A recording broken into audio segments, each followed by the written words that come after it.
अरे मम्मी जी, थोड़ा उम्र के हिसाब से काम किया करो। कहीं कुछ हो गया तो लोग बोलेंगे बहू ने बूढ़ी सास का ध्यान नहीं रखा। बहू, तुम भी थोड़ा कम और धीरे बोला करो। कहीं चिल्लाते हुए कभी कुछ हो गया तो वही लोग बोलेंगे 100 साल की सास भली चंगी बैठी है और बहू बेचारी चलती बनी। वैसे मम्मी जी, दादी बिल्कुल ठीक बोल रही हैं? क्या ठीक बोल रही है? वो जो कुछ भी बोले वो सास है, पर तुम क्यों बोल रही हो? बहू होकर सास से जुबान लड़ाओगी क्या? ऐसा बोलते हुए निर्मला को धसका उठ जाता है। मत चिल्ला, मत चिल्ला। तुझे बिना सास और बहू से जुबान लड़ाए बिना शांति नहीं मिलती। अरे माँ, दादी की बात सुन लिया करो, तुम्हारे भले के लिए बोलती है ना। अरे कोई भला नहीं, इन्हें बस मुझे परेशान और शो ऑफ करने का शौक है। हाँ। झूठी।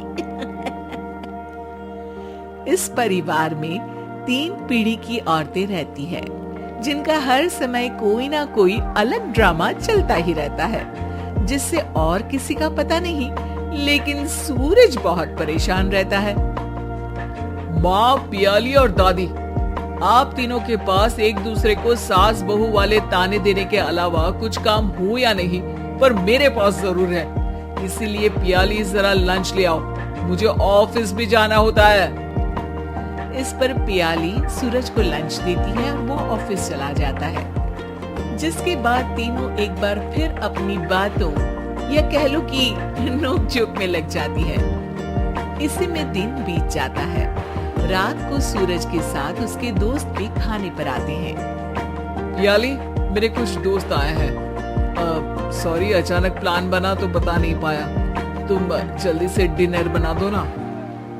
अरे वाह रे आलसी माँ की आलसी बेटी, पहले बिना बताए दोस्तों को घर ले आओ, फिर बोलो जल्दी से डिनर बना दो। इतनी जल्दी है तो खुद बना लो। अरे माता, सब बाद में दिखा देना, अभी खाना बना दो ना प्लीज।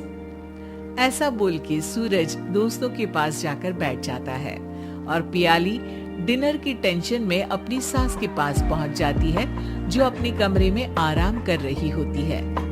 मम्मी, सूरज अचानक दोस्तों को घर ले आए हैं, क्या करूं अब? कुछ ऐसा बताओ ना जो जल्दी बन जाए और सर्व करते हुए भी अच्छा लगे। अरे रेस्टोरेंट से मंगा ले, दोबारा परेशान मत करना, सोने दे मुझे। इतने में दादी सास भी वहाँ आ जाती है। वाह, आलसी का आइडिया भी उसी की तरह बेकार है। कोरोना में बाहर से खाना मंगाएंगे। बहू, तुम सो ही जाओ, वही काम अच्छे से कर सकती हो। चल पियाली, मैं बताती हूँ क्या करना है। इस पर दादी सास पियाली के साथ मिलकर सारे मेहमानों के लिए खाना बनाती है, जिससे उन्हें ज्यादा मेहनत भी नहीं करनी पड़ती और सबका पेट भी भर जाता है। दादी के इस आइडिया से पियाली और सूरज बहुत इम्प्रेस हो जाते हैं। दादी, क्या यही खाना आपकी इस उम्र में इतना एक्टिव रहने और एंडलेस लाइफ का राज है? वैसे दादी ने आज तक राज किसी को बताया नहीं। इन्होंने ससुर जी तक को नहीं बताया, तभी तो वो ऊपर पहुंच गए और ये अभी तक यही है। तेरी सास मेरे ऊपर पहुंचने का ही इंतजार कर रही है, पर इस आलसी का ये सपना पूरा नहीं होने वाला। क्यों जी, अमर होने का वरदान लेकर आई हो क्या? अमर का पता नहीं, पर लगता है तुझसे लंबा जरूर जी लूंगी। इससे पहले कि दोनों सास बहू में कोई बहस शुरू होती, पियाली बीच में बोल पड़ती है। ठीक है, आप दोनों लड़ क्यों रही हैं? हम तो चाहते हैं कि आप दोनों हमारे साथ हमेशा रहें।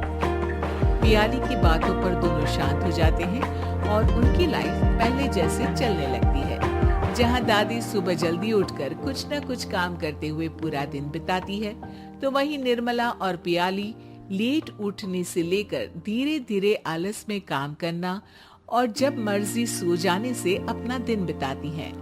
एक दिन निर्मला की सहेली उनके घर आती है। अरे क्यों रे निर्मला, कैसे चल रही है जिंदगी? सब बढ़िया, बस ये बुढ़िया ऊपर जाए तो ज्यादा अच्छा होगा। अरे ऐसा क्यों बोलती हो? तुम्हें तो उनसे सीखना चाहिए, वो बहुत फुर्तीली हैं।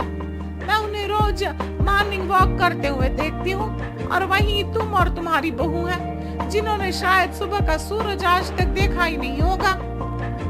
सहेली की बात सुनते ही निर्मला भड़क कर चिल्लाते हुए पियाली और अपनी सास को वहाँ बुलाती है, जिनके साथ सूरज भी वहाँ आ जाता है और ये सब देख सहेली वहाँ से चली जाती है।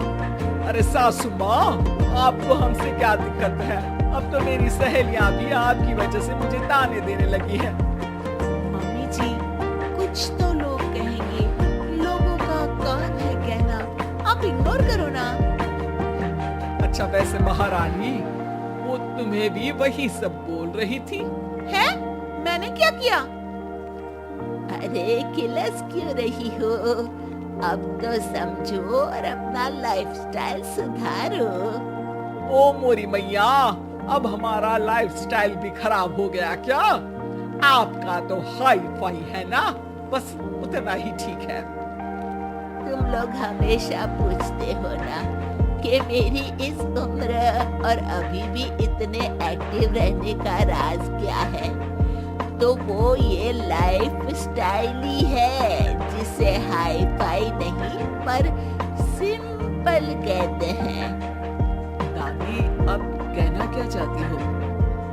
यही कि मैंने अपनी जिंदगी में बहुत किताबें पढ़ी हैं, जिनमें एक किताब से मुझे ये समझ में आया कि हम कितने गलत तरीके से जिंदगी जीते हैं। उसी के बाद मैंने एक अच्छे जीवन के लिए इकिगाई रूल अपनाया, जिसका मकसद तो सिर्फ अच्छा जीवन जीना था। इतना लंबा कैसे जी गई, मुझे खुद अचंभा होता है। ओह, तो मतलब आप मुझे परेशान नहीं करती थी? वो तो आप करती हैं। वैसे ये इकिगाई क्या है? थोड़ी रिसर्च खुद भी कर लो आलसियों, सब मैं ही बता दूं क्या?